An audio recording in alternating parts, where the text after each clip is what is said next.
புத்தனாவது சுலபம், ஆனால் புத்தனின் மனைவியாயிருப்பது அத்தனை சுலபம் அல்ல என்கிறது யதார்த்தம். புத்தர் ஞானம் பெற்றதும் தன் மனைவி குழந்தையை பார்க்க போகிறார்.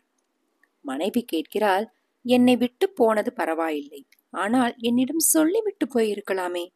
நான் ஒன்றும் உங்களை தடுத்திருக்க மாட்டேன். ஆனால் நீங்கள் என்னை நம்பவில்லை என்ற நினைப்பே என்னை இத்தனை காலமும் மிக நோகடித்து விட்டது. ஏன் என்னை காயப்படுத்தினீர்கள் என்றார்.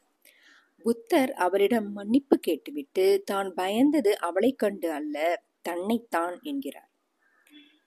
மனைவி மகனின் முகம் பார்த்தால் தான் உறுதி குலைந்து அங்கேயே தங்கிவிடுவேன் என பயந்ததாய் கூறுகிறார். அடுத்து அவர் மனைவி மிகச் செறிவான ஒரு கேள்வி கேட்கிறாள். நீங்கள் இந்த அரண்மனையை விட்டு போகாமல் இங்கேயே தங்கியிருந்தால் ஞானம் பெற்றிருக்க முடியாதா? புத்தர் சொல்கிறார், தாராளமாக. அதற்கு நான் மலை, காடு, ஆசிரமங்கள் எல்லாம் தேடி அலைய வேண்டியதில்லைதான். ஆனால் இங்கிருந்து ஓடி போகும்போது நான் அதை அறிந்திருக்கவில்லை.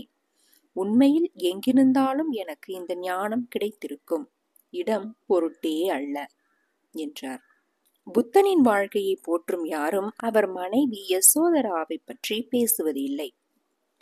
புத்தர் போனது போல் யசோதரா ஒரு நள்ளிரவில் வெளியேறியிருந்தால் இந்த உலகம் ஒப்புக்கொண்டிருக்குமா? புத்தர் போன பின்புதான் என்ன செய்தது?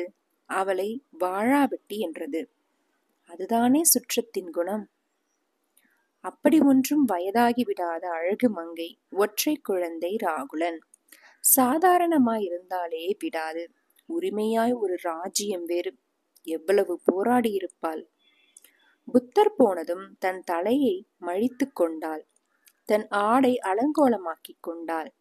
ஒற்றை பிள்ளையின் அப்பா எங்கே எனும் கேள்விக்கு பதில் சொல்ல முடியாமலேயே 10 வயது வரை வளர்க்க போராடினாள்.